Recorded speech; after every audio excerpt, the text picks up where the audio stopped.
여러분, 우리는 하나님께서 베드로를 고넬료에게 보내시는 과정을 보고 있습니다. 이방인에게 복음이 전해지는 그 과정을 누가 준비하셨다고요? 하나님이 친히 준비하셨습니다. 그렇죠? 하나님이 준비하시고 하나님이 주도적으로 몰아가시는 것을 우리가 보아왔습니다. 베드로가 계획한 것도 아니었고 고넬료가 베드로의 소문을 듣고 모시려고 했던 것도 아닙니다. 하나님께서 고넬료를 몰아가시고 하나님께서 베드로를 몰아가시고 그들을 그 만남을 위하여 준비시키셨다는 사실을 우리가 분명히 알 수 있습니다. 사도행전 10장 20절에 보니까 우리가 오늘 읽지는 않았지만 베드로에게 하나님께서 한 번 더 분명하게 확인하세요. 고넬료가 보낸 사람들이 무두장이 시몬의 집에 찾아왔을 때 일어나 내려가 의심하지 말고 함께 가라. 내가 그들을 보내었느니라. 누가 보내었다고요? 내가 보내었다. 하나님 자신이 보내셨다는 사실.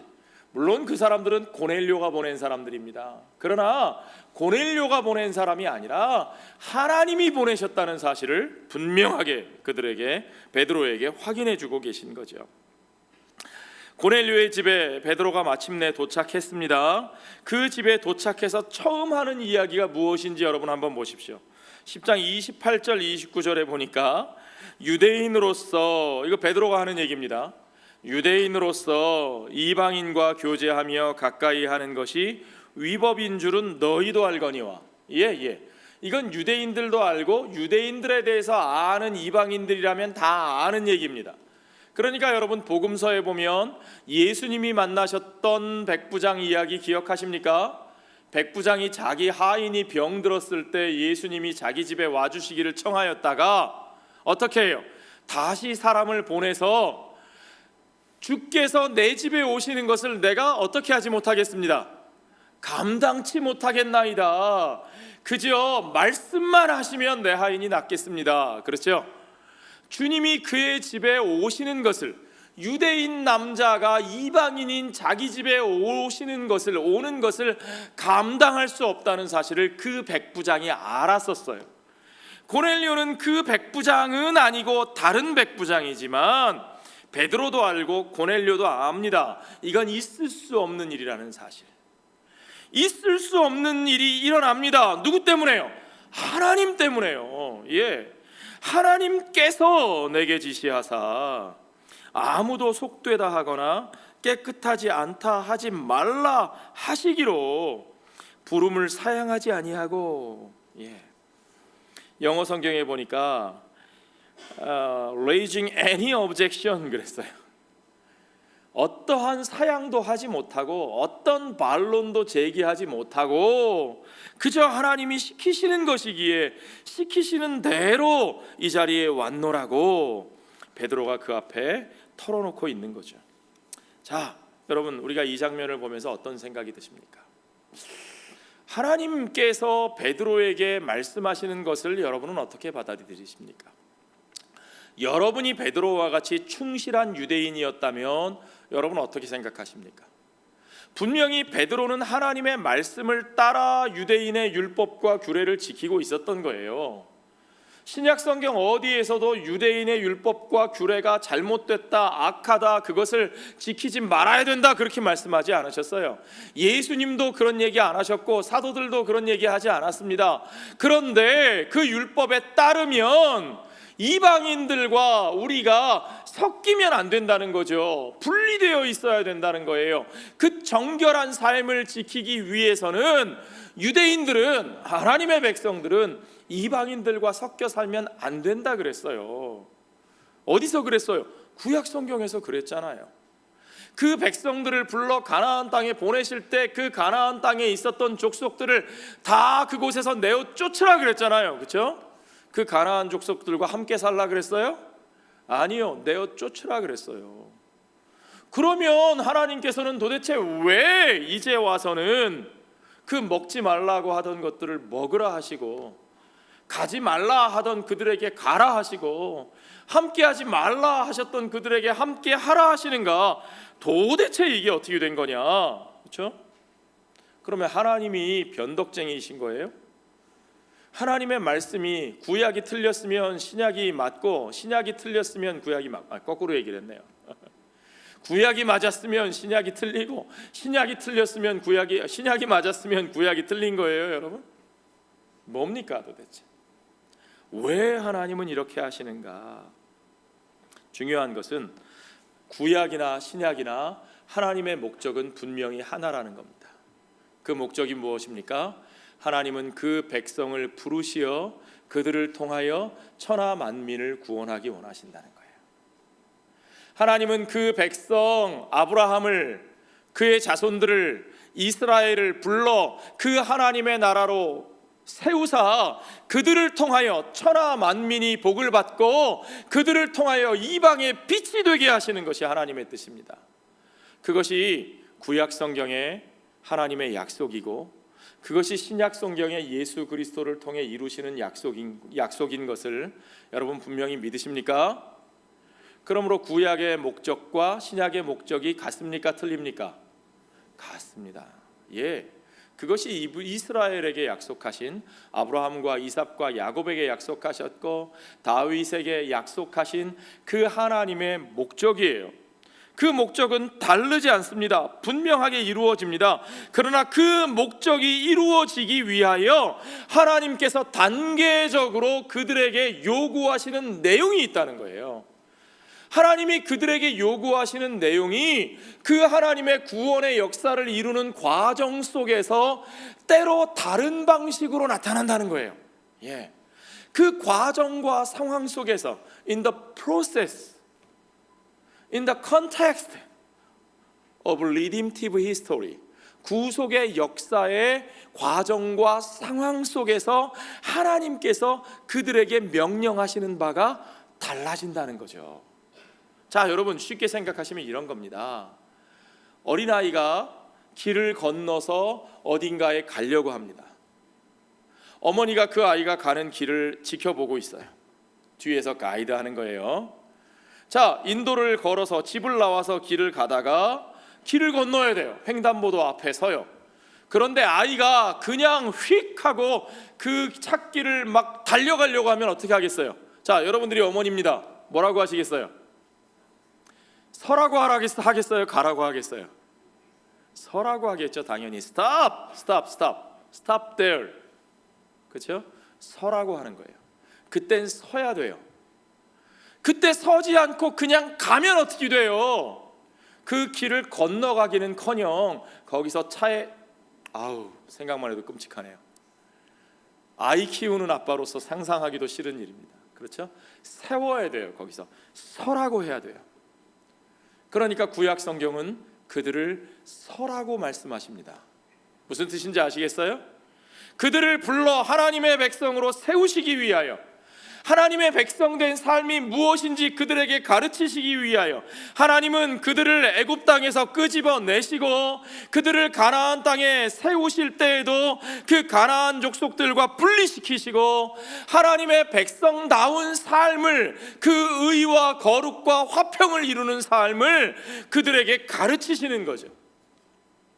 그들이 혹여라도 세상 가운데 섞여 그 세상의 우상을 따르고 세상에 거룩하지 못한 삶을 따르고 그 세상의 부정한 삶의 모습을 그대로 따라가지 아니하도록, 그래서 그들이 하나님의 백성의 정체성이 무엇인지, 하나님의 나라가 도대체 어떤 건지 알지도 못하는 그런 존재가 되지 아니하도록, 하나님 나라 백성의 삶을 시작하지도 못하는 그런 꼴이 되지 아니하도록 하나님은 그들을 불러 세우시고 그들을 구별하시는 거예요.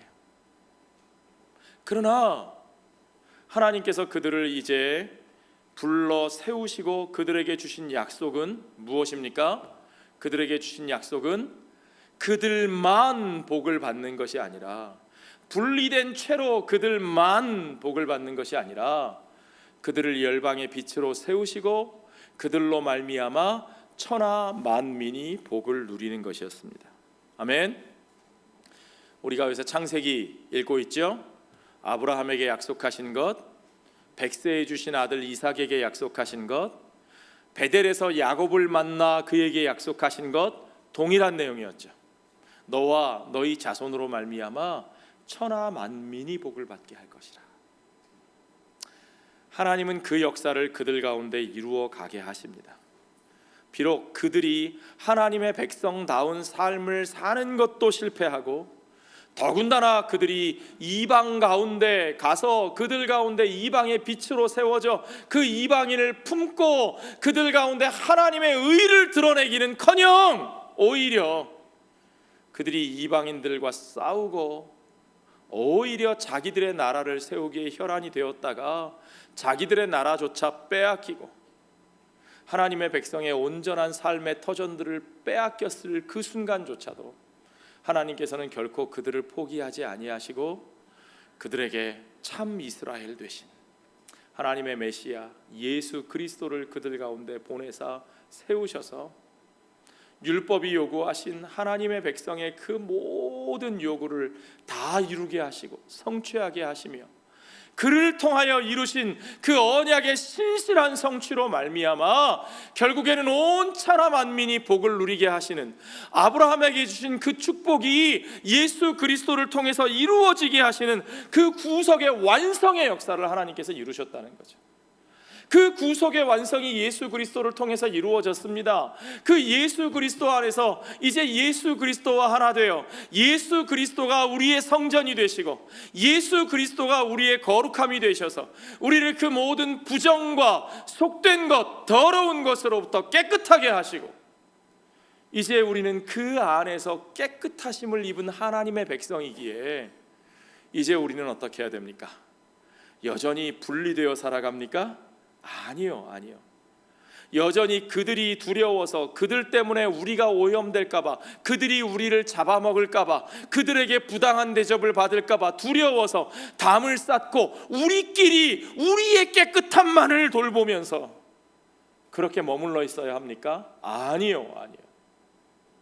성령 받은 우리들, 주께서 약속하신 그 성령을 받은 우리들, 오순절에 교회로 세워지고 그의 몸으로 세워진 우리들은 예루살렘과 온 유대와 사마리아와 땅끝까지 그들 가운데로 나아가서 이제는 두려움 없이 그 성령의 능력과 더불어 이제는 그들 가운데서 복음을 나누며 그들과 함께하며 그들을 변화시키고 우리로 말미암아 그들이 복을 받는 삶으로 그들 가운데 들어가는 것이 우리의 사명인 것을 여러분 믿으시기 바랍니다. 여러분, 우리가 이걸 잘 구별할 줄 알아야 돼요. 우리가 어떤 때에 분리되고 구별되어야 되고 우리가 어떤 때에 그 속으로 들어가야 하는지, 하나님은 왜 어떤 때는 구별되라 하시고 어떤 때는 들어가라 함께하라 하시는지를 정확하게 분별할 수 있어야 합니다. 그 역사가 이루어진 거예요. 누구를 통해서? 예수 그리스도를 통해서요. 이제 하나님은 그의 몸된 교회, 세상 속에 세워진 교회를 통해서 하나님이 그리스도 안에서 이루신 이 놀라운 역사를 전하기를 원하십니다. 그러므로 사도행전 10장 33절에 보면 고넬료가 베드로 앞에 하는 이 고백이 참 기가 막힙니다. 이제 우리는 주께서 당신에게 명하신 모든 것을 듣고자 하여 다 하나님 앞에 있나이다. 우리가 다 하나님 앞에 있습니다. In the presence of God, to listen to everything the Lord has commanded you to tell us. 하나님께서 베드로에게 말하게 하신, 전하게 하신 그 모든 것들을 내가 하나님 앞에서 다 듣고자 우리 모두가 하나님 앞에 나와 있습니다. 이 이방 사람들이 다 하나님 앞에 나와 있습니다. 그 복음을 듣도록 이제 그들이 준비되어 있다는 거죠. 고넬료와 이방인들이. 이것이 얼마나 놀라운 장면입니까? 여러분, 선지자들이 표현한 것처럼 The time is fulfilled. The time has come. 때가 이르렀다. 때가 찼다. 누구의 때가? 하나님의 때가 찼다. 언제부터 예비하신 아담과 하와를 그 뱀의 그 저주에서, 그 죄악에서 그들을 건지시고자 그들에게 가죽옷을 지어 입히셨던 그 동산의 하나님의 사랑으로부터 노아에게 무지개의 언약을 보여주신 그 하나님의 신실하심으로부터, 아브라함을 불러 천하 만민의 복이 되게 하겠다고 하신 그 하나님의 약속으로부터, 그의 백성들을 애굽에서 불러내어 신의 산에서 언약을 맺으시고 너희를 나의 거룩한 제사장 나라로 삼겠다고 말씀하신 그 하나님의 약속으로부터, 그 모든 약속이 이루어질 그때가 이제야말로 그들을 통하여 천하 만민이 복을 받게 하실 그때가 찼도다. 바로 이 장면입니다. 그러니까 이 때를 준비하시고 만드신 것은 누구십니까? 하나님 자신입니다. 하나님은 이 때를 위하여 그 모든 역사를 준비하시고 섭리하시고 움직여 오셨어요. 오늘 읽은 본문으로 들어가 보죠. 34절에 보니까 베드로가 입을 열어 말하되 내가 참으로 하나님은 사람의 외모를 보지 아니하시고 그랬어요. 우리말로 외모를 보지 아니하신다 그랬는데 사실 헬라어 성경을 보면 영어 번역이 더 정확합니다. 하나님은 차별하는 모습을 보이지 아니하신다. God does not show favoritism. 하나님은 절대로 페이버리티즘을 드러내지 않으신다. 하나님은 차별하지 않으신다. 이것이 복음의, 베드로가 증거한 복음의 첫 번째 선언입니다. 여러분, 이것이 얼마나 중요한지 모릅니다. 사람을 차별하지 아니하는 것, 이것이 하나님의 은혜를 선포하는 그 복음을 증거하는 첫 번째 메시지인 것을 여러분 절대로 잊지 말으셔야 돼요. 각 나라 중 하나님을 경외하며 의를 행하는 사람은 다 받으시는 줄 깨달았도다. 우리말 성경에 각 나라 중 이렇게 되어 있는데 영어 성경은 더 직접적으로 except from every nation, from every nation, 모든 나라들로부터 하나님을 두려워하고 의를 행하는 모든 사람을 하나님이 받으신다. 하나님은 모든 나라로부터 그 은혜 앞으로 나오는 자를 받으신다. 그러므로 그가 어떤 나라 출신인지, 어떤 피부 색깔을 가진 인종인지, 누구의 혈통을 이어받은 자인지, 그가 남자인지 여자인지, 신분이 무엇인지, 돈이 많은지 적은지, 배움이 긴지 짧은지, 그 어떠한 것도 하나님이 그를 받으시는데 장애가 되지 못합니다. 아멘. 베드로가 증거하는 복음은 하나님이 본래 의도하신 뜻과 계획이 메시아 예수를 통해서 어떻게 성취되었는지를 그대로 설명하고 있는 것입니다. 여러분, 우리가 복음을 소개할 때도 이게 중요해요. 우리가 복음을 소개할 때 예수 천당 불신지요, 뭐 결과적으로 틀린 말은 아닙니다. 예수 믿으면 천국 가지요, 구원받지요. 예수님 믿지 않으면 예수 그리스도가 없이는 구원받을 수 있는 길이 없습니다. 맞습니다. 그러나 단순히 우리가 죽어서 천당 가기 위해 내세에 구원을 얻기 위해서, 내세에 좋은 데 가기 위해서 예수를 믿는 것, 그것이 복음인가? 아니요. 베드로에 의하면 복음의 본질은 뭐냐면 하나님이 예수 그리스도를 통해서 어떤 일을 이루셨는가, 그것을 증거하는 거예요. 그걸 드러내는 거예요. Through Jesus Christ, 예수를 통해서 하나님이 어떤 일을 성취하셨는가. 그 첫 번째가 뭐냐면 하나님께서 모든 나라 가운데서, 열방 가운데서 그 하나님 앞으로 나아오는 자를 예수 그리스도의 이름으로 그들을 받으신다라는 거예요. 그들을 받아주신다. 예수 그리스도를 통해서 그들이 하나님께 나아올 수 있는 그 길을 모든 만국의 만민을 위하여 하나님께서 오픈하셨다는 사실, 그것이 복음의 핵심입니다. 결국 복음은 예수 그리스도의 예수 그리스도를 통해 들려주시는 하나님의 이야기입니다. 창조주 하나님과 그분이 지으신 세상에 대한 진짜 이야기, 그 세상 속에서 하나님의 형상을 따라 지으심을 받아 하나님의 목적 속에 살아가고 있는 우리들의 인생의 이야기, 그 세상과 인생에 대한 그 하나님의 뜻과 계획하심을 그가 택하신 민족, 한 민족 이스라엘을 통해서 그 하나님께서 어떻게 이루어 가시는지를, 그 과정을 보여주시고 그 속에서 우리들의 삶, 우리들을 향해 이루시는 하나님 나라의 놀라운 역사로 우리들을 초대하시는 그 이야기를 만나는 거예요. 우리는 그 이야기를 드러낼 수 있어야 돼요. 우리가 복음을 나누기 위해서는 그냥 예수천당 불신지옥이 아니라, 사형리 딸딸 외우는 것이 아니라, 예수를 통해 이루신 하나님 나라의 그 이야기를 우리가 들려줄 수 있어야 합니다. 그 이야기를 우리 인생에, 우리의 삶에 적용하여 우리의 삶의 이야기로 나눌 수 있어야 되는 거예요. 36절부터는 그 예수의 이야기를 베드로가 들려줍니다. 36절 보십시오. 만유의 주 되신 예수 그리스도로 말미암아 화평의 복음을 전하사 이스라엘 자손들에게 보내신 말씀. 그랬어요. 하나님께서 이스라엘 자손들에게 말씀을 보내주셨대요. 그렇죠?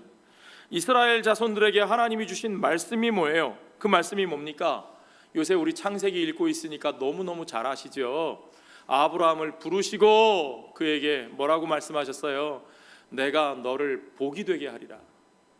열국의 복이 되게 하리라. 아브라함에게 100세의 아들 하나를 주시더니 뭐라고 말씀하시느냐? 이 아들을 통하여 천하 만민이 복을 받게 하실 것이라. 그 이삭의 두 아들 중에 하필이면 작은 아들을 택하여 그를 나그네가 되게 하시면서 하나님이 그의 가는 길에 베델에서 그와 언약을 확인하시면서 뭐라고 말씀하시느냐? 너와 내 자손으로 말미암아 천하 만민이 복을 받게 하실 것이라. 예, 하나님께서 이스라엘 자손들에게 주신 말씀은 그겁니다. 너희를 통하여, 하나님의 택하신 그 백성 이스라엘을 통하여 천하 만민에게 복을 주실 것이라. 하나님께서는 그들을 택하여 천하 만민을 복 주시기 위하여 아브라함의 자손들을 부르셨습니다. 그러니까 이스라엘의 이야기는 하나님의 선택의 이야기입니다. 지난주에도 말씀드렸죠. 이 선택의 이야기는 편애의 이야기가 아니고, 하나님이 그들만 사랑하시고 다른 이들은 미워하신다는 이야기가 아니고, 선택의 이야기라고 말씀드렸어요. 선택의 이야기는 뭐예요? 그들을 통해 다른 이들을 복받게 하시는 이야기. 선택과 부르심. 우리를 부르사 우리가 천하 만민을 복받게 하는 일에 쓰임받게 하신다는 이야기. 이걸 편애의 이야기로 착각하시면 안 되는 거죠. 그런데 이스라엘이 하나님의 이야기를 오해했어요. 자기들은 하나님의 택하심을 받았으므로 하나님의 사랑을 받는 자들이고, 저들은, 이방인들은 하나님의 택하심을 받지 못했으므로 하나님의 사랑을 받지 못하는 자들이라고 하는 생각. 그러므로 그들의 목적은, 이스라엘 백성들의 목적은 그들과 분리된 자기들만의 나라를 세워 자기들의 나라가 그들 나라 위에 패권으로 군림하게 되는 것. 그렇죠? 그것이 바로 그들이 그린 나라입니다. 마치 예전에 강했던 애굽처럼, 마치 자기들을 끌고 갔던 바벨론처럼, 그렇게 또 하나의 애굽으로, 또 하나의 바벨론으로 자기들이 세워지는 것.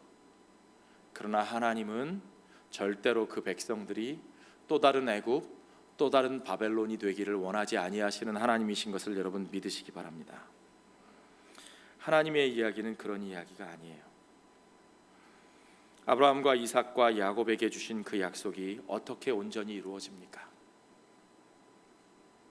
하나님께서 아브라함에게 그 아들 이삭을 바치라 하셨던 것을 통해서 우리에게 무엇을 보여주십니까? 천하 만민에게 복이 되는 삶은 오직 십자가에서 이루신 예수 그리스도의 삶인 것을 여러분 믿으시기 바랍니다. 오직 그 모든 이들을 위하여 십자가에서 피 흘려 자기의 생명을 내어주신 하나님의 아들 예수 그리스도, 그분이야말로 천하 만민에게 복이 되시는 진정한 아브라함의 자손, 다윗의 자손이요, 진정한 하나님의 나라를 세우신 그 하나님 나라의 왕이신 것을, 그 하나님 나라의 백성 그 자체인 것을 여러분 믿으시기 바랍니다. 하나님은 그 예수 그리스도를 통해서 은혜의 길을 열어주시고 그 천국의 복음 앞에 나와 회개하고 그와 합하여 죄사함을 받고 그의 영을 받아 사는 자들에게 변화와 의롭게 되는 길을, 거룩함과 의로움과 평강의 길을 그들에게 열어주신 것을 여러분 믿으시기 바랍니다. 그러므로 하나님의 구원의 은혜는요, 그냥 아무나 다 구원하시는 은혜가 절대 아닙니다.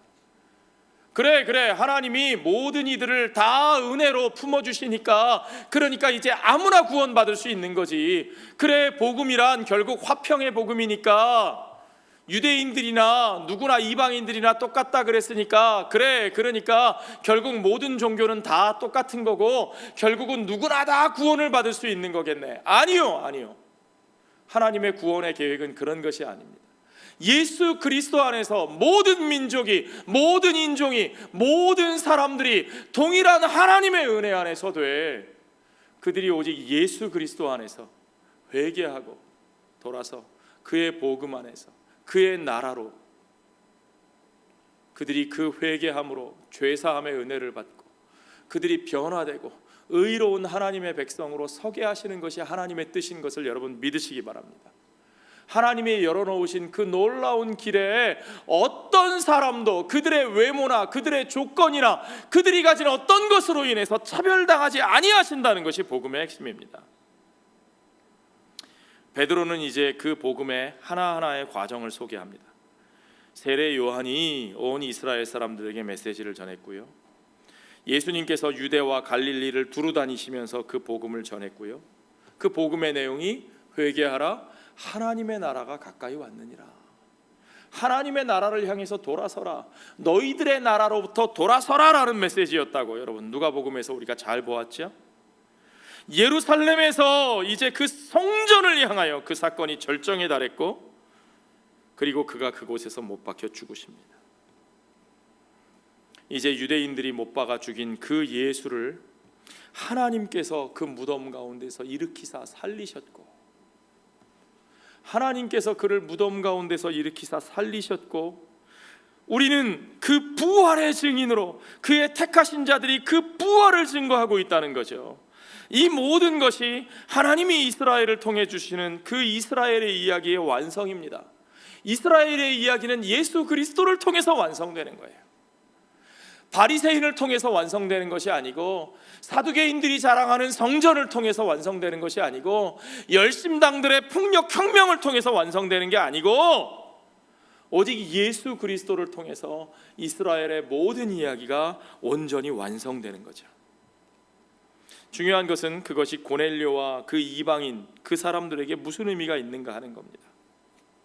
36절에 분명히 말씀하신 것처럼 이스라엘을 통해서 이 세상의 빛으로 천하 만민을 복주시는 이로 오신 메시아, 십자가에 못 박혀 죽으시고 다시 살아나신 그 예수님께서 The Lord of all nations, 그가 유대인들만의 주님이 되시는 것이 아니라 그렇게 유대인들을 향한, 이스라엘을 향한 하나님의 뜻을 온전히 성취하신 그분이 이제는 그 모든 성취로 말미암아 온 세상의 주가 되신다. 만민의 주가 되신다. 유대인에게뿐만 아니라 이방인에게까지 그 은혜의 복이 온전히 미친다는 사실, 그건 새로운 게 아니죠. 전혀 새로운 게 아니에요. 처음부터 하나님께서 아브라함에게 주셨던 복이 바로 그거였잖아요. 그 약속이 예수님을 통해 온전히 이루어지는 거죠. 착각하지 말아야 합니다. 하나님이 이스라엘을 통해서 이루고자 하셨던 계획이 취소되어야만, 그래야 이방인들이 구원받는 게 아닙니다. 이방인들이 구원받으면 이스라엘의 그를 향한 하나님의 계획이 취소되는 게 아닙니다. 실패한 게 아니에요. 이스라엘을 향한 하나님의 계획이 성취되면 유대인들이 버림받는 게 아닙니다. 이스라엘을 향한 하나님의 계획이 성취될 때 이방인들이 그 놀라운 역사를 통해 복을 받는 자리에 이르게 되는 거죠. 그 역사가 누구를 통해 이루어졌다고요?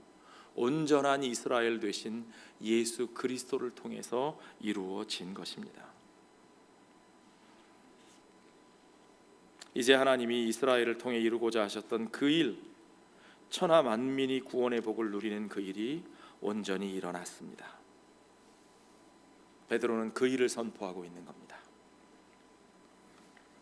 다시 한번 순서대로 정리를 해보면요, 첫 번째, 예수님을 통해서 하나님은 평화의 메시지를 보내셨다는 거예요.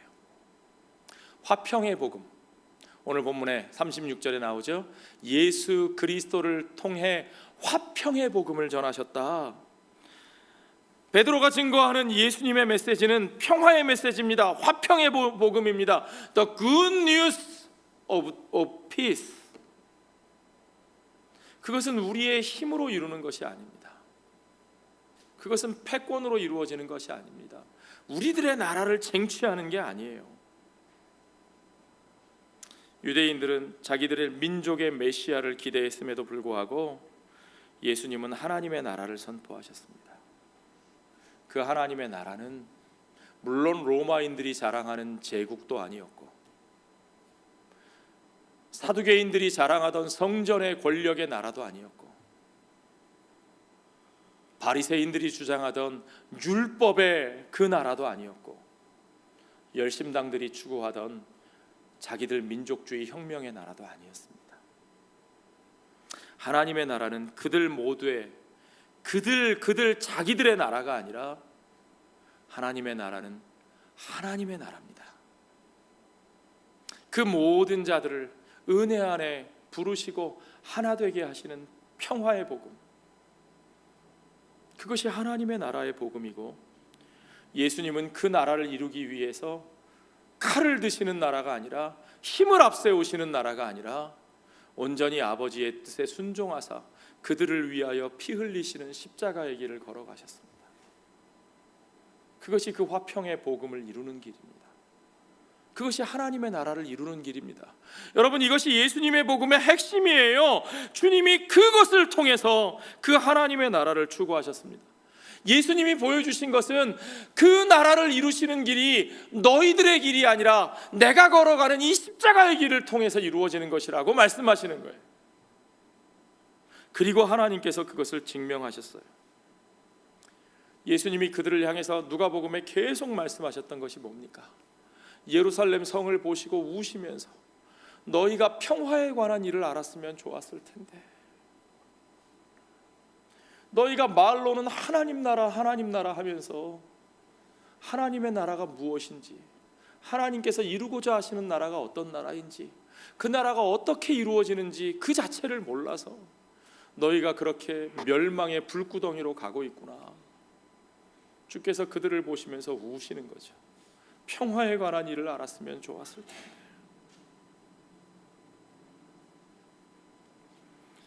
주님은 성령의 능력과 기름 부으심으로 예수 그리스도를 인정하셨습니다.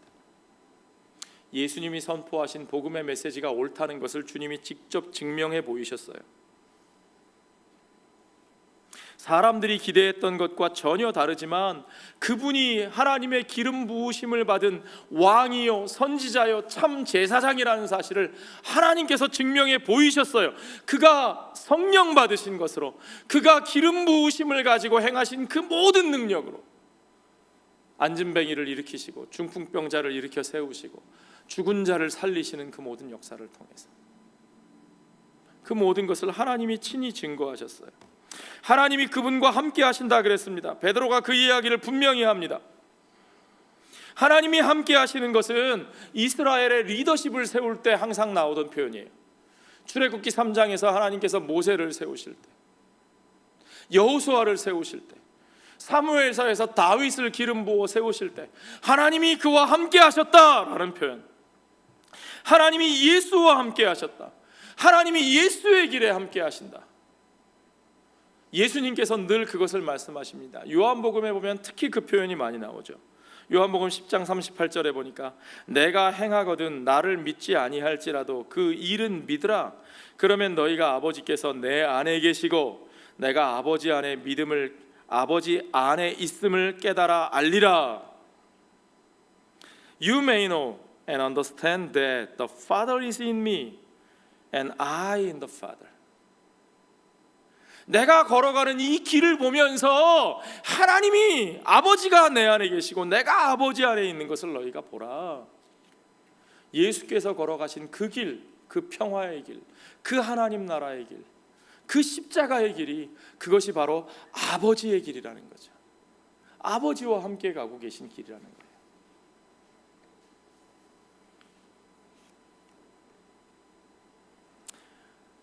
그리고 마침내 예수는 그 길을 가시다가 죽으셨는데 모든 사람들은 그래서 그의 길은 실패한 길이라고 생각했는데 거기서 놀라운 일이 일어나죠. 하나님은 급기야 그 죽음에서 그를 일으켜 세우신 겁니다. 하나님이 그 죽음에서 그를 부활하게 하셨습니다. 부활은 하나님께서 그 모든 것을 증명하시는 거예요. 예수의 길이 옳다. 그것이 하나님 나라의 길이다. 그것이 승리의 길이다. 그것이 내가 원하는 길이다. 하나님께서 그것을 증명하시는 거예요. 그 하나님께서 예수를 일으키사 그 예수를 높이사 그 예수의 길이 옳았음을, 그 하나님 나라가 바로 그렇게 이루어지는 것임을, 그것이 하나님의 뜻임을 하나님께서 분명히 증거하셨다는 거죠. 그리고 하나님이 택하신 자들은 그 부활의 증인이 되었습니다. 그 부활의 증인이 된 자들에게 하나님께서는 그 예수의 복음, 그 예수의 길, 화평의 복음, 예수를 통한 화평의 복음, The good news of peace through Jesus Christ, 예수를 통한 화평의 복음을 저와 여러분에게 예수의 몸으로 이 땅에 세우심을 받고 온 열방 가운데 보내심을 받은 우리들의 교회 가운데 증거하게 하신 것을 여러분 믿으시기 바랍니다. 그러므로 우리가 증거해야 될 내용이 무엇인지, 우리가 걸어가야 할 방향이 무엇인지, 우리가 실천해야 될 일이 어떤 것인지 여러분 분명하게 생각이 되시죠? 이 복음의 방향성을 읽어내셔야 돼요.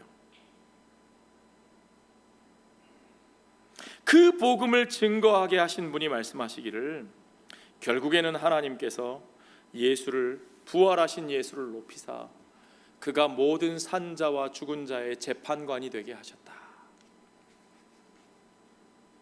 그와 같이 그 은혜 안에서, 예수 그리스도 안에서 모든 열방 가운데 공의를 세우신 하나님께서 오직 그 예수 안에 있는 공의를 통하여 모든 산자와 죽은 자에 대한 심판의 권세를 그 예수님께 맡기셨다. 그 심판이 이루어지는 그날이 오기까지 그 예수의 공의가 온전히 증거되고 선포되어야 하는 것을 여러분 믿으시기 바랍니다. 우리는 그 일을 위하여 증인으로 부르심을 받은 사람들이에요. 우리는 그 복음을 전하고 있습니까? 우리는 정말 예수를 통해 이루어진 하나님의 화평의 복음의 메시지를 증거하는 데 힘쓰고 있습니까?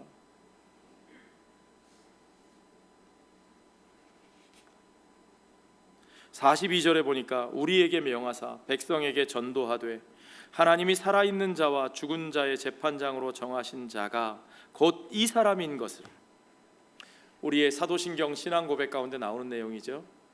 저리로서 산자와 죽은 자를 심판하러 오시리라. 예수님께서 그 공의로, 바로 그 공의로 모든 이들 앞에, 그 모든 이들 앞에 차별이 없이 하나님이 열어주신 그 은혜의 길을 선포하고 그 은혜 안에 예수 그리스도를 믿음으로 나아오는 자들에게 하나님이 차별이 없이 그들을 받아 하나님의 집에 2등도 아니고 3등도 아니고 모두 다 동일한 온전한 하나님의 집의 시민으로 받아주시는, 그래서 그들이 함께 하나님의 자녀의 권세를 누리게 하시는 그 놀라운 공의의 역사 앞에서, 그 공의로 모든 산자와 죽은 자를 심판하시는 그 역사를 이루시고, 하나님의 교회는 예수 그리스도와 함께 온 세상을 다스리는 존재로 그 공의를 선포하며 그 은혜의 복음을 선포하며 그와 함께 요한계시록에 보면 흰 보좌, 백보좌 심판의 자리에 주님과 함께 앉는 것을 우리에게 말씀하고 계시죠. 그러므로 이 공의와 화해의 복음, 평화의 복음이 온전히 증거되지 않으면 우리는 예수 그리스도의 증인이 아닌 겁니다, 여러분. 베드로는 그것을 고넬료에게 분명하게 선포했습니다. 하나님께서 그들에게 그 문을 이제 활짝 열어주셨고, 이제 그 은혜의 문 안에서 그들이 용서받은 하나님의 백성들임을 분명하게 확인하고, 그 하나님의 집에 이제 그들이 유대인들과 한 식구가 되었다는 사실을 분명하게 선포하고 있죠. 그 다음에 나오는 얘기를 보면 압니다. 43절을 한번 같이 읽어볼까요? 그에 대하여 모든 선지자도 증언하되 그를 믿는 사람들이 다 그의 이름을 힘입어 죄사함을 받는다 하였느니라. 무엇을 힘입어? 그의 이름을 힘입어, 예수의 이름을 힘입어, 화평의 복음을 증거하신 예수의 이름을 힘입어 그를 믿는 모든 자들이, 누구든지 그를 믿는 자들이, everyone who believe in him, 요엘 선지자가 말씀하셨던 것처럼 누구든지 주의 이름을 부르는 자는 구원을 얻으리라. 사도 베드로가 성령 받아 선포했던 그 증거처럼 누구든지 주의 이름을 부르는 자는 구원을 얻으리라. 누구라도 그들이 누구라 할지라도 그들이 주의 이름을 부르고 주의 은혜 앞에 나오는 자라면, 그들이 그 회개하고 하나님 나라의 복음 앞에 나와 그 죄 사함을 받으면 하나님께서는 그들을 깨끗하게 하시고 정결한 주의 백성으로 삼으시고 그들에게 주의 성령을 부어주사 이제 그 성령을 따라 사는 의와 거룩과 화평의 삶이 그들과 그들의 삶 속에 이루어지게 하시는 것을 여러분 믿으시기 바랍니다. 그것이 구원이에요. 그것이 구원이에요. 구원은 그냥 이 땅에서 대충 종교 생활 하다가 죽어서 천당 가는 것만 구원이 아닙니다. 그 놀라운 하나님이 이루신 구원의 역사가 우리의 삶 가운데 이루어지는 겁니다. 놀라운 것은요, 고넬료와 그의 집 사람들이 베드로의 이 메시지에 아멘 했다는 얘기도 안 나와요. 성경에 보니까 그들이 아멘 했다는 얘기도 없이, 믿습니다 하는 얘기도 없이 바로 하나님이 먼저 어떤 일을 보여주시냐면 그들 가운데 성령을 부어주세요. 놀라운 일이죠. 베드로가 이 말을 할 때에, 그러니까 베드로의 말이 끝나기도 전에, 그들이 어떤 반응을 보이기도 전에 성령이 말씀 듣는 모든 사람에게 내려오시니 베드로와 함께 온 할례 받은 신자들이 이방인들에게도 성령 부어주심으로 말미암아 놀랐다. 44절 45절에 나오는 얘기입니다. 이는 방언을 말하며 하나님 높임을 들음이로라. 이에 베드로가 이르되 이 사람들이 우리와 같이 성령을 받았으니, 우리와 같이 성령을 받았으니. 사도들이 어디서 성령을 받았어요? 예루살렘의 마가다락방에서 오순절날 성령을 받고 그들이 방언을 했어요. 그런데 그 성령의 역사가 두 번째로 어디서 일어났어요? 사마리아 땅에서. 사마리아도 성령을 받았다. 그리고 이제는 마침내 이방인 고넬료의 집에서 그 이방인들에게 성령이 부어지는 역사가 할례 받은 유대인인 그들의 눈앞에 펼쳐지는 거예요. 와, 이방인들에게도 성령이 부어지신다. 이것이 정말 하나님의 뜻이구나. 이것이 정말 하나님의 역사의 방향이구나. 그러므로 그들이, 베드로가 하는 마지막 이야기를 보십시오. 이에 베드로가 이르되 이 사람들이 우리와 같이 성령을 받았으니 누가 능히 물로 세례 베풀물 금하리요 하고 명하여 예수 그리스도의 이름으로 세례를 베풀라 하니라. 누가 도대체 이들에게 세례 베품을 금할 수 있으리요? 세례는 그들을 우리의 한 가족으로 받아들인다는 뜻입니다. 누가 이들을 우리의 한 가족으로 받아들이는 것을 금할 수 있으리요? 누가 그들과 우리가 함께 먹고 마시는 한 식구가 되었다는 사실을 막을 수 있을 것인가? 하나님이 이렇게 하시는데 아무도 그 일을 막을 수 없습니다. 우리가 흔히 생각하기를 물 세례를 먼저 받고 그 다음에 성령의 세례를 받는 거 아닌가? 아니요. 여기서 보면 하나님께서 성령을 부어주시고 증거하시니까 내가 이방인들을 받았다, 내가 이방인들을 품었다, 이들도 하나님의 백성이다 라고 선포하시는 증거로서 성령을 부어주시니 이제 모든 그리스도인들이 그것을 받아들일 수밖에 없었고 그들이 우리와 한 식구임을 받아들일 수밖에 없었습니다. 자, 여러분, 이것이 주 예수 그리스도의 복음, 예수 그리스도를 통해서 이룬 화평의 복음의 역사입니다.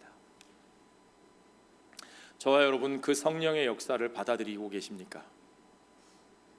우리는 그 성령의 역사에 아멘으로 순종하며 그들이 우리의 식구됨을 인정하고 받아들이십니까?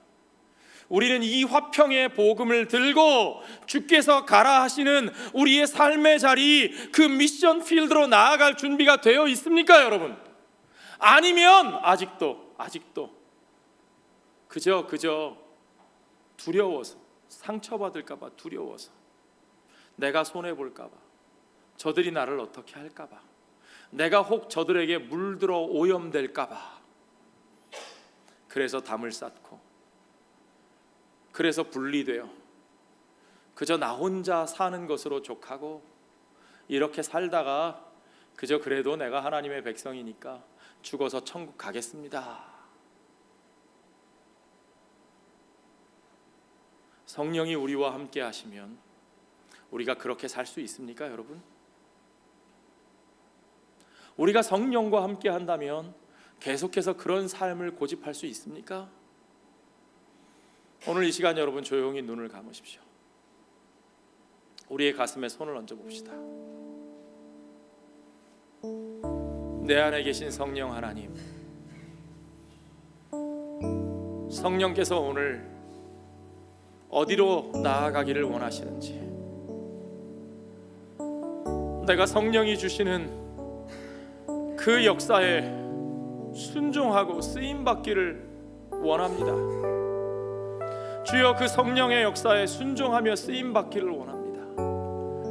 거기에 대해서 참으로 이의를 달고 거절하고 또는 미적거리고 그저 나의 안전을 위하여 내가 편한 자리에 머물러 있지는 않는지 내 자신을 돌아봅시다.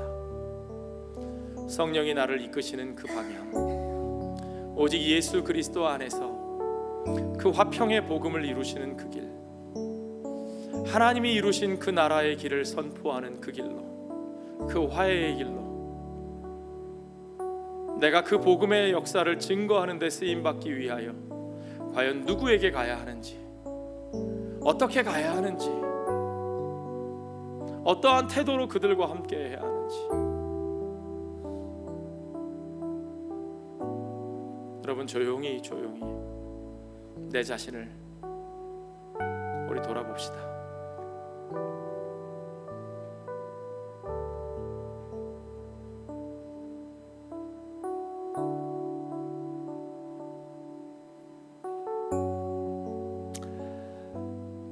아버지 하나님, 탕자를 품어 안으시고 그 한 생명을 기뻐하시는 내 아버지, 나도 역시 그 아버지의 그 신실하신 사랑으로 값없이 구원하심을 얻었으면서 온전히 그 아버지의 사랑을 나누라 하시는 그들에게 나누지 못하고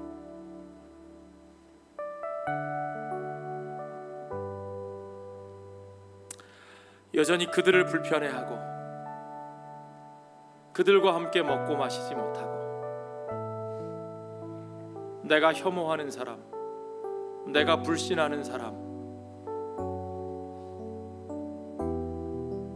나의 편견의 자리에 서서 여전히 그들과 거리를 두고 하나님의 나라가 아니라 나의 왕국을 쌓으며 살아가고 있는 부끄러운 모습을 주님 앞에 고백합니다. 내 아버지가 어떤 분이신지 우리가 오해하지 않게 하시고, 그 형제들로부터 나만 편애하시는 아버지가 아니라 그 모든 형제들을 위하여 나를 특별히 불러 쓰시는 아버지이심을 깨닫게 하시고, 나를 불러 쓰시는 아버지의 그 놀라우신 사랑에 감사하며 감격하며 그 부르심 가운데 우리의 삶의 의미와 가치를 확인하고 온전히 성령과 함께 그 역사의 방향으로 나아가는 우리들 되게 하여 주시옵소서. 오늘 우리 삶의 작은 자리에서부터 성령의 부르심에, 성령의 보내심에 순종하는 참된 선교의 삶이 우리들 각자의 삶 속에, 우리 교회 공동체 가운데, 또한 우리 한민족 교회 위에 온전히 회복되고 이루어지게 하여 주시옵소서. 모든 것을 주께 감사드리며 예수님 거룩하신 이름 받들어 기도하옵나이다.